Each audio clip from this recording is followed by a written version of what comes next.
히브리서 6장 1절과 2절에 있는 말씀 우리 함께 보겠습니다. 히브리서 6장 1절과 2절에 있는 말씀 우리 한 목소리로 읽겠습니다. 시작.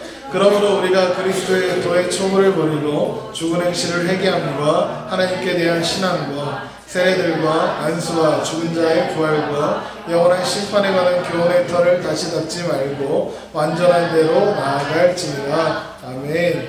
자, 지난 시간에 예고한 대로 이번 주부터 신앙의 기초, 신앙의 초보에 대해서 하나씩 배워가려고 합니다. 그 첫 시간의 제목은 다 같이 시작. 타이타닉 알아? 네. 그 영화 본 사람. 니는 뭔데 그 영화를 봤니? 선생님이 보여줬어요. 그치? 조용히 해요? 네. 90년대에 나온 그 영화. 90년대에 니는 보겠니? 어쨌든 아닌가? 2000년대에 나왔나? 아무튼 자, 그 마지막에 사람들이 많이 기억하는 장면이 있죠? 디카프리오가 여자 주인공하고 헤어지는 그 장면. 물속으로 이렇게 하는 장면. 목사님이 기억하는 장면은 배 위에서 배가 막 가라앉히고 있는데 바이올린, 첼로 이런 사람들이 딱 서갖고 이거 하고 있는 거. 그 겁나 감동스러웠던 그 영화 타이타닉. 자, 그 배는 왜 가라앉았을까? 부딪혀서. 무거워서. 잘못 만들어서. 자, 우선 타이타닉에 대해서 설명을 해줄게요. 타이타닉은 화이트스타라는 회사에서 호화 여객선으로 만들어진 배로 52,000톤급이다. 52,000톤. 건조 당시에 배를 만들었을 때 당시에 세계에서 가장 큰 배였어. 가장 큰 배. 그래서 길이가 269m, 높이가 20층. 그리고 증기 기관 이렇게 그 증기 기관 하나 높이가 3층 건물 높이에요. 우리 교회가 이렇게 몇 개가 서 있는 거야. 당대의 혁신적인 기술을 접목해서 타이타닉호를 이중 바닥으로 만들고 또 16개 방수 격실이 있어서 물이 만약에 들어와서 차게 되면 자동으로 이게 문이 닫히는 거야. 그래서 절대로 가라앉지 않게 만든 거야. 그래서 이 타이타닉호의 별명이 뭐였냐면 불침성이에요. 가라앉지 않는 배. 혹시라도 배 전체에 물이 차서 가라앉게 생겼다. 그런데 그 전체에 물이 차는 시간이 오래 걸리게끔 설계가 되어서 이제 혹시나 침몰하게 되는 상황이 돼도 한 명도 죽지 않고 다 탈출할 수 있게끔 할 수 있는 그렇게 가라앉지 않는 배로 만든 배가 타이타닉이었어. 자, 그런데 어떻게 됐지? 가라앉았어. 그것도 겁나 빨리. 기록에 의하면 빙산하고 충돌하고 2시간 30분 만에 완전히 침몰했어. 아까는 한나절 이상, 4-5시간, 5-6시간 이상 걸리는 그 배가 가라앉았어. 왜 가라앉았을까? 부딪혔으니까. 처음에는 그 이유를 몰랐어. 도대체 이 배가 그렇게 치밀하게 설계되었고 치밀하게 만들어진 그 배가 왜 가라앉았을까? 아무도 몰랐어. 과학자들이 그걸 연구해다가 1992년에 알게 됐는데 그 이유가 뭐냐면 타이타닉이 침몰할 때 당시에 대서양의 그 물 온도가 영하 1도, 영하 20도도 아니고 영하 1도, 영하 1도인데 그래서 철로 만든 그 배가 차가운 온도에서, 그러니까 0도 밑에니까 얼 거 아니야. 철이 얼어버린 거야. 그래서 낮은 온도에서도 견딜 수 있고 이렇게 부러지지 않는 그런 철로 배를 만들어야 되는데 그런 기술이 없었던 거야. 얼지 않는 철을 만들 수 있는 기술이 없는 상태에서 배는 겁나 크게 만들 수 있었던 거야.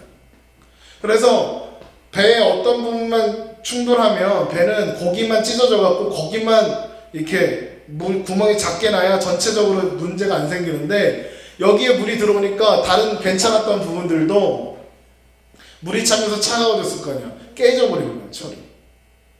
이걸 전문용어로 뭐라고 하냐면 타이타닉은 엄청난 규모로 만들 수 있는 조선술은 있었지만, 조선술이 뭔지 알지? 배 만드는 기술. 조선술은 있었지만 그 배를 만들기 위해서 가장 필요했던 철을 재련하는 재련술은 발전하지 못하고 있었던 거예요. 그래서 그런 일이 일어나는 거예요. 무슨 말이야? 신앙도 마찬가지예요. 신앙생활은 얼마든지 아름답게 거창하게 그럴듯하게 치장할 수 있어. 예배드리고 찬양 겁나 은혜스럽게 드리고 헌금하고 봉사하고 막 할 수 있어. 주택 캠프에 가서 무대 위에 뛰어 올라가서 막 점프하고 막 할 수 있어. 그치? 니들 다 했잖아.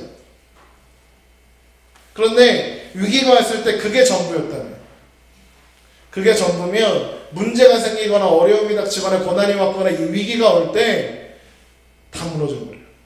아무리 아름답게 예배하고 찬양단에서 섬기고 예배를 몇십 년 동안 드려도 그게 전부였다면 무너져 버리고 만다고. 작은 말에 상처받고 작은 사건에 넘어져서 타이타닉에 침몰했던 것처럼 신앙도 침몰하게 하고 많은 그런 모습들 목사님은 많이 보아왔어. 그런데 신앙의 기초가 단단히 서 있는 사람은 상처가 와도 받질 않아. 상처를 뭐라 그래? 상처 받았다, 상처 준다 그러지. 상처를 주면 받으면 아프지. 어떻게 하면 돼? 안 받으면 돼. 주잖아. 나 받기 싫은데? 그럼 되잖아. 그래 안 그래? 누가 무거운 걸 들으려고 줘. 나 안 받을 건데? 그럼 되잖아. 안 그래? 근데 왜 받아? 신앙의 기초가 탄탄히 서 있는 사람은 상처가 와도 안 받아. 고난이 와도 이겨낼 수 있는 힘이 있어. 어려움이 와서 힘들어. 안 힘들다는 거 아니야. 신앙의 기초가 탄탄한 사람이 어려움을 당했을 때 그 사람이 안 힘들다? 그 얘기 아니야. 힘들어. 똑같이 힘들어.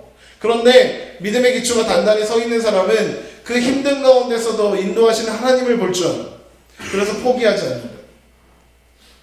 왜? 내 삶의 주인이신 하나님께서 나에게 행하신 일이 무엇인지 정확하게 알고 있고, 그래서 그것을 의지하며 나아가기 때문에, 그래서 넘어지잖아. 넘어질 수는 있지만 엎어져서 영원히 뻗어버리는 그런 일은 일어나지 않는다. 그래서 믿음의 기초를 단단히 세우는 것 중요합니다. 너희들이 타이타닉이 되지 않기 위해서. 신앙의 기초를 세우는 그 첫 번째 키워드가 뭐냐 하면 다 같이 회개. 오늘 읽은 1절 말씀에서 그리스도의 초보의 첫 번째를 죽을 행실을 회개함이라고 했어. 자, 그럼 물어보죠. 회개가 뭐야? 지난주에 막 했어. 저기 하는 거? 근데 반복만 하는 게 아니라 이렇게 돌아서 이렇게 하는 거. 그래, 그거야.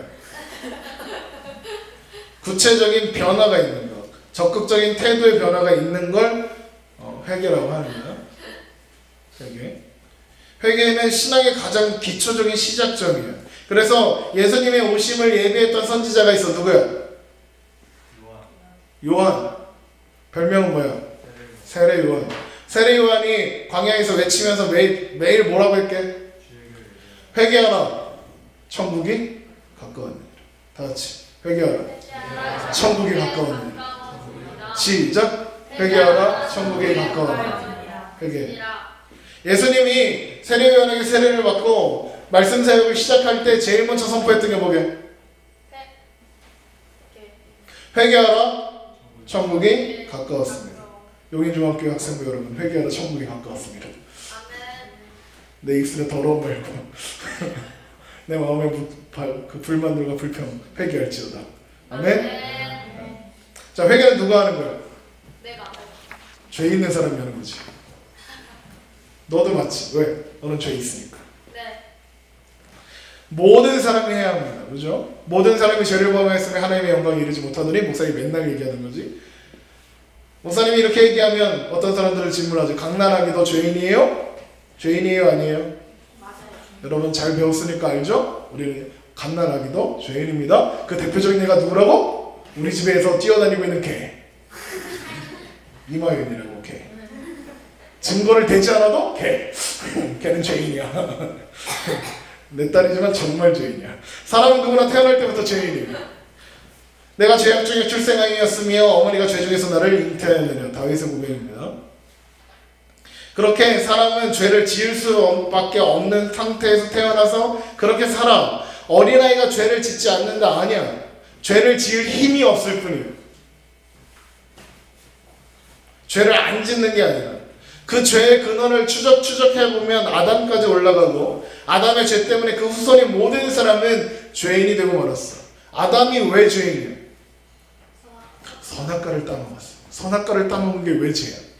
따먹지 말라고 먹지 말라 했는데 개기고 먹어서. 네. 왜 개기고 먹은 게 그렇게 잘못이야? 하나님 약속 어겨서. 하나님의 약속에 의해서. 뭔가 배웠는데 잘 생각이 안 나지. 다시 한번 설명해줘. 하나님이 에덴 동산을 창설하시고 아담과 하와에게 이렇게 축복하셨어. 생육하고 번성하여 땅에 충만하라, 땅에 정복하라, 땅을 다스리라. 이 5가지 축복을 주셨어. 이게 뭐라고 했지? 너 짱해라 이거죠? 너 왕 먹어라 해는 겁니다. 하나님께서 아담과 하와를 왕으로 세우셨어. 왕권을 주셨다. 왕권을 주셨는데 그래서 그 아담은 자기가 하고 싶은 대로 다 할 수 있었어. 돌아다니다가 코끼리한테 샤워기 온 하면 샤워 탁 하고 사자 비계 비계 필요 사자 겁나 푹신푹신 그런 거 줄넘기 운동해야 돼. 줄넘기 아나콘다 잠깐 와봐. 줄넘기 좀 하게 뭐 이런 거 하는 거야. 아담은 그거 할 수 있었어. 왜? 왕이니까. 자 지금 사자 베개 그럼 어떻게 돼? 우린 죽어있지. 아나콘다 어떻게 돼? 뱃속에 들어가서 녹고 있을 거야. 왜? 그 왕권을 잃어버렸으니까. 자 왕인 아담이 막 돌아다니다가 선악과를 봐. 무슨 생각이 날까? 맛있겠다. 할 수 없는 게 있어 없어? 있어. 선악과 저거 내가 못 따먹지. 내가 왜 또 못 따먹더라? 하나님 하지 말랬지. 내가 왕이 아니라 나를 왕 삼으신 하나님이 진짜 왕이시구나. 이걸 아는 거야. 선악과 그래서 거기 있는 거야. 그거 알으라고. 그런데 아담이가 선악과를 따먹으면 무슨 뜻이야? 반역이지. 개기는 거야. 자고로 옛날부터 반역은 능지처참이야. 죽여. 그렇지? 그래서 찾아온 게 죽음이야. 죽음은 생명이 끊어졌다는 거지. 죄를 짓기 전에 아담은 영원히 살았어. 영원히 살 수 있었어. 근데 죄를 지음으로만 그 영혼에서 끊어지게 됐어. 선악과 나무 옆에 뭐가 있었게? 생명나무가 있었지. 어떻게 알았냐? 잘 배운 거지. 생명나무가 있어서 생명나무 열매를 먹으면 영원히 살 수 있었어. 그런데 선악과를 따먹고 에덴 동산에 쫓겨나니까 생명나무를 못 먹어? 못 먹어. 그래서 죽어. 그래서 죽어가는 거야. 생명나무의 근원, 생명. 그 생명의 근원은 누굴까? 하나님. 재밌는 거 가르쳐 줄게. 그게 성경에 써 있어. 계시록 22장 1절. 봐봐. 요한계시록 22장 1절. 사실 오늘 주제는 크게 상관없지만 재밌어서 그냥 했어. 요한계시록 22장 1절 봐. 다 찾았으면 아멘. 읽습니다. 시작. 또 그가 수정같이 맑은 생명수의 강을 내게 보이니 하나님과 및 어린 양의 보좌로부터 나오네. 생명수의 강이 흐르는데 그 생명수가 어디부터 시작됐냐면 하나님과 어린 양. 하나님과 어린 양은 누구야? 하나님이 어린 양은 누구야? 예수님. 예수님의 보좌로부터 생명수의 강이 흘러나오는데 2절. 길 가운데로 흐르더라. 강 좌우에 뭐가 있어? 생명나무가 있어. 봐봐. 그러니까 생명나무가 왜 생명나무 되는 거냐면 생명수가 흐르는 강에 심겨있는 나무라서 생명나무가 되는 거야. 어렵냐? 쉽지? 하나님과 어린 양의 보좌로부터 흘러나오는 생명수를 흡수해서 맺히는 열매가 생명나무 열매야. 무슨 말인지 알지? 그래서 하나님께 붙어있으면 영생을 누릴 수 있는 거야. 영원히 살고 싶어? 아니 빨리 죽고 싶어요? 아니요, 살고 싶어요. 영원히 살고 싶어. 예수님을 믿어요. 영생을 누리게 됩니다. 아멘. 자, 이제 회개에 대한 설명이 시작됩니다. 서론, 지금까지 서론 15분. 자, 그래서 아담의 죄 원죄 아래에서 태어난 그 후손들은 모두 죄 가운데 사로잡혀 살게 되었고, 그래서 삶에서 죄를 지어. 죄인인 상태에서는 아무도 구원받을 수 있는 사람이 없어. 원래의 신분이었던 하나님의 자녀, 하나님의 왕, 하나님이 세우신 왕 같은 제사장으로의 신분을 회복할 수가 없는 거야. 이 죄를 없애는 유일한 방법이 뭐냐 하면 그게 오늘 주제? 회개야. 회개에는 그래서 2가지 종류가 있어. 이 근원적인 죄를 없애는 회개와 그 근원적인 죄 때문에 우리가 자꾸 짓는 그 죄를 회개하는 반복적인 죄. 회개에는 한 번만 하는 회개와 반복적으로 하는 회개 2가지가 있어. 이 중에 둘 중에 하나만 안 해도 된다고 하면 그건 이단이야. 반복적인 회개를 하지 말라고 하는 게 구원파야. 이단이야. 나중에 설명해 줄게. 반복적인 회개 설명할 때. 오늘은 원죄를 해결하는 회개. 한 번만 하는 회개, 단회적인 회개. 그거 살펴볼 거야. 이거를 생명 얻는 회개. 다 같이 생명 얻는 회개다. 생명 얻는 회개가 뭔지 살펴보자. 사도행전 11장 18절.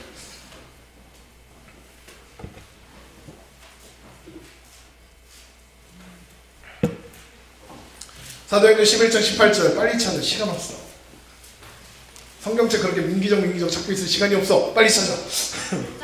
11장 18절. 사도행전 11장 18절. 우리 많이 훈련했잖아. 1년 반 동안 훈련했는데.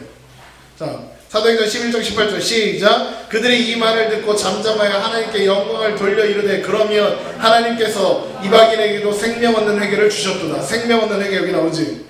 생명 얻는 회개가 뭔지 사도행전 10장 11장을 통해서 알아볼 거야. 사도행전 10장과 11장은 사실 같은 내용이 기록되어 있어.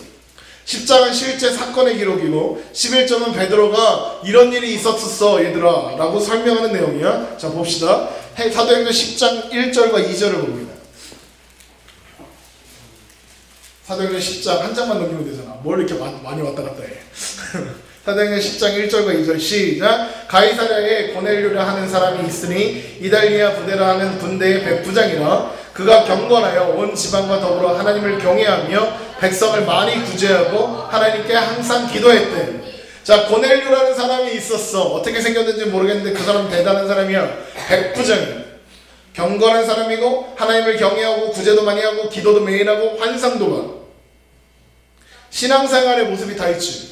니네 환상 봐? 기도 맨날 해? 기도 막 하루에 2-3시간씩 해? 안 하잖아. 그렇지. 막 구제 많이 해? 하나님 경외해? 하나님 말 잘 들어? 안 들어? 이 시대로 말하면 신앙 겁나 좋고 새벽기도 맨날 나오시고 찬양 운행 겁나 열심히 하시고 막 봉사 열심히 하시는 교회 장로님. 근데 막 사회적으로도 성공하시고 왜 이런 장로님쯤 되는 거야. 이 사람의 신앙이 얼마나 대단했는지 유대인들은 이방인들 로마 사람을 개 취급했어. 이방인들 개 취급하는데 22절 봐봐. 그들이 대답하되 백부장 고넬료는 의인이요 하나님을 경외하는 사람이라 유대 온 족속이 칭찬하더니. 무슨 말인지 알아? 이방인을 개처럼 여기는 유대인들에게조차 칭찬받는 이방인이에요. 하나님을 경외하기로 1등인 사람인 거야. 자, 그런데 이 사람이 구원 받았어 못 받았어? 이 사람 구원 받았어 못 받았어? 이 정도면 구원 받았어야 돼 안 받았어야 돼? 받았어야 돼. 근데 성경이 뭐라고 하는지 알아? 구원 못 받았대. 아무리 주의가 높고 환경이 높고 경건하고 구제하고 기도하고 환상을 봐도 이게 구원과는 상관없을 수 있대. 그런 고넬료에게 천사가 찾아와. 그리고는 뭐라고 하냐면 요빠에 사람을 보내어 베드로를 청해서 구원 얻을 말씀을 들으라 이렇게. 그래서 요빠에 있는 베드로를 청해. 그 시각에 베드로도 환상을 봐. 무슨 환상을 보냐면 보자기에서 보자기에 덮인 접시가 이렇게 베드로 앞에 확 나오는 거야. 확 나오는데 베드로가 이게 뭐예요? 아이고 깜짝아 이러는 거야. 그랬더니 하나님이 이러는 거야. 먹어. 하나님 이거 부정한 짐승인데요. 하나님 먹지 말라 하셨는데요. 그랬더니 하나님 뭐라고 해? 먹어. 그러는 거야. 하나님 이거 부정한 짐승입니다. 절대 못 먹습니다. 베드로가 그러니까 하나님 뭐라고 하게? 야 정하다 부정하다 누가 정했느냐?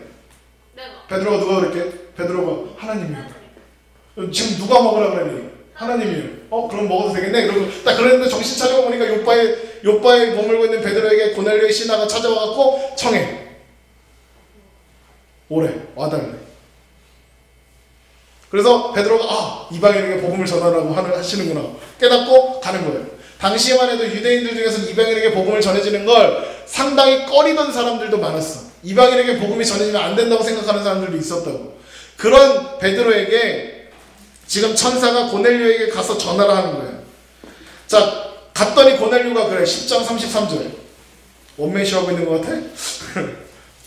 10장 33절 봐요. 시작. 내가 곧 당신에게 사람을 보내었는데 오셨으니 잘하였나이다. 이제 우리는 주께서 당신에게 명하신 모든 것을 듣고자 하여 다 하나님 앞에 있나이다. 봐봐. 이게 말씀을 듣는 사람들의 태도예요. 니들의 태도여야 돼요. 누구 앞에 있어? 하나님 앞에 있습니다. 그러잖아. 생각해봐. 지금 앞에 서 있는 사람 누구예요? 베드로지. 베드로. 나 누구야? 고넬료지. 고넬료 어떤 사람이야? 백부장. 로마 군인 중에 좀 캡션 잘 나가는 그런 사람. 얘 앞에 있는 애 누구야? 식민지 백성 베드로. 얘 직업이 뭐야? 어부. 어디서 굴러먹고 온 뼈다귀지도 모르는 이상해. 무식한 애. 대학도 안 나오네. 예. 그 앞에 고넬료. 사회적으로 겁나 잘 나가는 고위직 인사. 그 앞에 무식한 어부 출신 베드로가 와서 말씀을 전하겠다고 하니까 고넬료가 납작 엎드려서 뭐라고 하냐면 하나님 앞에 있나이다 하는 거예요. 세상적인 가치관과 인생으로는 생각 못하는 거야. 그냥 하나님이 쓰시는 사람이니까 내 지위와 내 상황은 아무 상관없는 거야. 이 사람이 어부야? 상관없어. 왜? 그 사람이 하나님의 말씀을 전하는 사람이니까. 고넬료에게 이제 베드로가 복음을 전해. 그랬더니 그가 복음을 듣고 구원을 받고 그랬더니 아싸 행복해. 베드로가 뿌듯한 마음으로 돌아와. 그랬더니 유대인들이 뭐라고 했게? 야 미쳤어? 이방인들한테 복음을 전해. 왜 그랬어? 그랬더니 베드로가 설명하는 게 11장이야. 정신을 못 차리겠지? 그랬더니 설명하는 게 11장이야. 11장 12절 11장 12절 성령이 내게 명하사 아무 의심 말고 함께 가라 하시면 이 여섯 형제도 나와 함께 가서 그 사람의 집에 들어요. 성령님이 가라 하셔서 간 거야. 내 맘대로 간 게 아니야. 그러니까 닥치고 들어? 이러는 거야. 14절에 그가 너와 내 온 집이 구원받을 말씀을 내게 이르리라 함을 보았다 하거늘. 그래서 갔더니 그러더라. 걔가 베드로를 청하면 베드로가 오면 구원받을 말씀을 주신다고 했다더라. 그래서 나를 불렀대. 그래서 복음을 전했지. 그랬더니 15절에 내가 말을 시작할 때 성령이 그들에게 임하시기를 처음 우리에게 하신 것과 같이 하는지라. 내가 복음을 전했더니 고넬료에게 성령이 임하네? 우와. 18절 그들이 이 말을 듣고 잠잠하여 하나님께 영광을 돌려 이르되 그러면 하나님께서 이방인에게도 생명 얻는 회개를 주셨도다 하니라. 그래 고넬료도 생명 얻는 회개를 했구나. 하나님이 하게 하셨구나. 그거예요. 이게 생명 얻는 회개야. 뭐? 구원받는 회개. 생명 얻는 회개는 어떻게 되어지는 거냐? 복음을 들었을 때 이루어지는 거예요. 복음을 듣고 성령님이 역사하시면 그 말씀이 믿어지는 거예요. 복음의 말씀. 예수님의 십자가로 말미암아 내가 거기에 연합하여 죽고 예수님의 부활과 연합하여 살아나서 이제 내가 영원한 삶을 누리며 예수 그리스도 안에서 내가 하나님 나라에 사는 것. 성령님이 역사하셔서 나 안에 믿음을 주시는 그때에 생명 얻는 회개를 하게 되는 거예요. 구원받는 거예요. 성령님이 내 안에 내주하기 시작하는 때 그때가 생명 얻는 회개를 하는 때야. 여러분은 성령님이 여러분 안에 계십니까?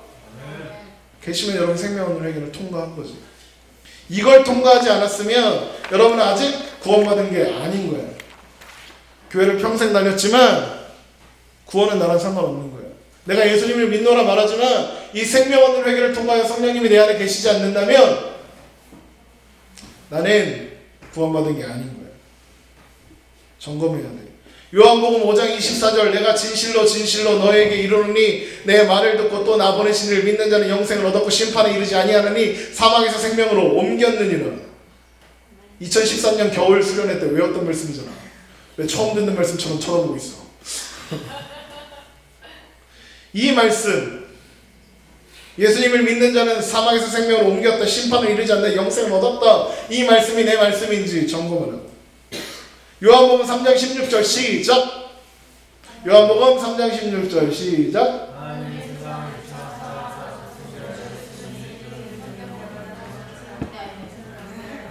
봐봐. 하나님이 세상을 이처럼 사랑하사 독생자를 주셨으니 그 뒤에는 잘 생각이 안 나는 거지.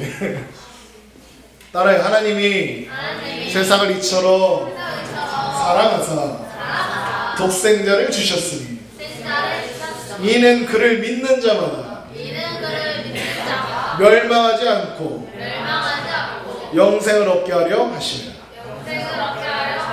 외워. 이건 기본이야. 생 기본.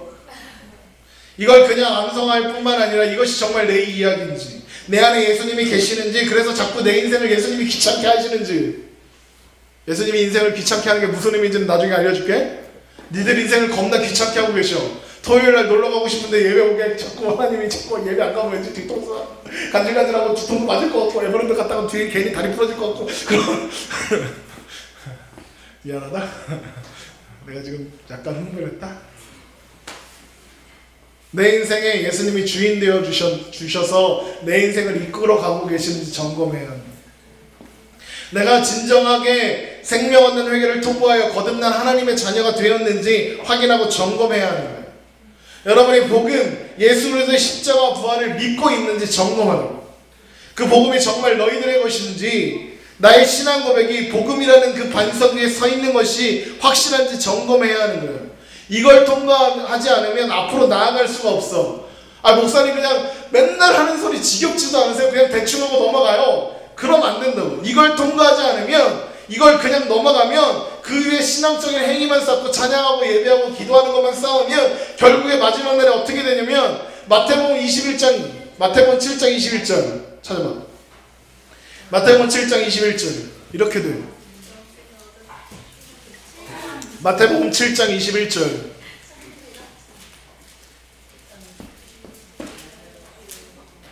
다 찾았으면 아멘. 시작. 나더러 주여 주여 하는 자마다 다 천국에 들어갈 것이 아니요 다만 하늘에 계신 내 아버지의 뜻대로 행하는 자라에 들어가리라. 봐봐, 니네 주여 주여 했어 안 했어? 했잖아. 그런데 주여 주여 하는 자마다 천국에 들어가는 게 아니라 하나님의 뜻대로 행하는 자라에 들어간대. 하나님 뜻대로 행하는 게 뭔데? 복음 믿는 거야. 하나님이 세우신 구원의 방법을 따라가는 거야. 22절 읽어봐. 그날에 많은 사람이 나더러 이르되 주여 주여 우리가 주의 이름으로 선지자 노릇하며 주의 이름으로 귀신을 쫓아내며 주의 이름으로 많은 권능을 행하지 아니하였나이까 하리니. 23절 다같이 시작. 그때 내가 그들에게 밝히 말하되 내가 너희를 도무지 알지 못하니 불법을 행하는 자들아 내게서 떠나가라. 무슨 말인지 알아? 예수님의 이름으로, 하나님의 이름으로, 하나님의 자녀라는 이름으로 복음을 권능을 행하고 기적을 행하고 귀신을 내쫓아고 엄청난 일들을 행해도 예수 그리스도를 통과한 생명 얻는 회개를 하지 않았다면 하나님 앞에 섰을 때 주님 내가 그런 일을 했습니다 해도 넌 누군데 도대체 꺼져버려 하신다고. 이거 심각한 거예요. 평생 교회를 다니고 평생 신앙생활을 했는데도 생명 얻는 회개를 통과하지 않아 복음을 통과하지 않으면 하나님이 너희들 모르신다. 생명책에 니들이 없다. 그래야겠네요.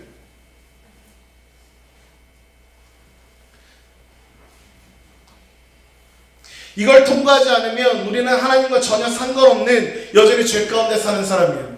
신앙조차 나를 위해 사용하는 죄인인 거예요. 그래서 24절 보라. 예수님이 뭐라고 하시나? 그러므로 시작. 그러므로 누구든지 나의 이 말을 듣고 행하는 자는 그 집을 반석 위에 지은 지혜로운 사람 같으리니 비가 내리고 창수가 나고 바람이 불어 그 집에 부딪히되 무너지지 아니하나니 이는 주추를 반석 위에 놓은 까닭이요. 여기 잘 들어. 사람들이 잘 헷갈리는 게 뭐냐면 누구든지 나의 이 말을 듣고 행하는 자는, 그래서 예수님 말대로 예수님 말씀대로 행하는 자라고 생각해. 그거 아니야. 듣고 행했냐 듣지 않고 행했냐. 행하는 건 똑같아. 그 뒤에 보면 모래 위에 집 지은 사람도 집 지었어. 안 한 게 아니야. 했어. 화려하게 집 지었다고. 그런데 모래 위에 집 지으니까 어떻게 돼? 무너져. 무슨 말이냐? 예수님의 복음의 말씀을 들었느냐? 그 복음의 말씀 위에, 예수님의 명령 위에 집을 지었느냐? 아니면 예수님의 말 따위 상관없이 내 마음대로 집을 지었느냐? 그거인 거예요. 행한 거에 있는 게 아니에요. 신앙적인 행위를 한 게 아니라고. 예수님의 말을 듣고 행하는 거예요. 듣지 않고 행한 거. 그 차이인 거예요. 여러분의 믿음은 어디에 세워져 있습니까?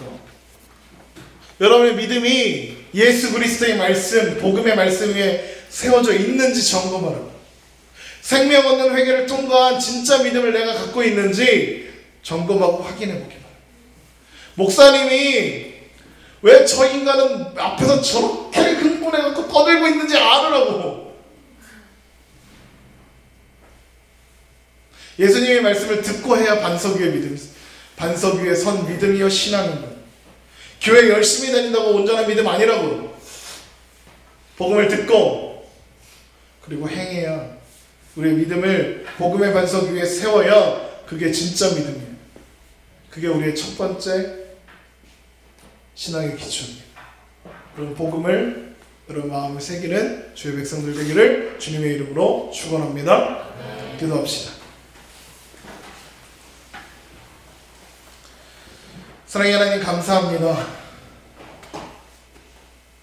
여기 부족한 사람이 가진 것이 예수 그리스도의 복음밖에는 없어서 우리 아이들에게 그것밖에는 전할 것이 없어서 날마다 선포하고 전합니다. 하나님, 사랑하는 용인중앙의 학생부 마음과 귀를 열어주셔서 복음의 말씀이 온전히 선포되어지게 하여 주시고 그 말씀을 붙잡아서 그들의 믿음이 온전한 믿음 위에 생명 얻는 회개, 복음을 통과한 믿음으로 서게 하여 주시옵소서. 예수님의 말씀을, 복음을 듣지 않는 채 수많은 신앙생활을 한다고 해서 그것이 온전한 믿음이 될 수 없으며 온전히 자라가는 믿음이 될 수 없음을 오늘 말씀을 통하여 확인합니다.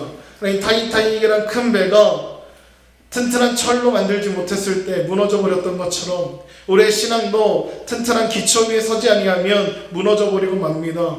하나님, 우리의 믿음을 지켜주시옵소서. 하나님, 우리의 믿음을 반석 위에 세워 주시옵소서. 우리의 믿음을 주님 기뻐하시는 그 자리, 복음 예수 그리스도의 말씀 위에 세우고 인도하여 주셔서 예수 그리스도의 이름이 우리의 것이 되게 하시고 성령님의 놀라운 채우심이 우리 안에 가득하게 하여 주시옵소서. 예수 그리스도의 말씀을 따라가는 귀한 주의 백성들 다 되게 하여 주시옵소서. 지금 우리 주 예수 그리스도의 은혜와 하나님 아버지의 극진하신 사랑과 성령님의 교통하심이 용인중학교의 학생부가 믿음의 기초를 단단히 세우고 복음의 말씀 위에 믿음을 세워가기를, 그리고 그 위에서 자라가게 하시기를 간절히 축원하옵나이다.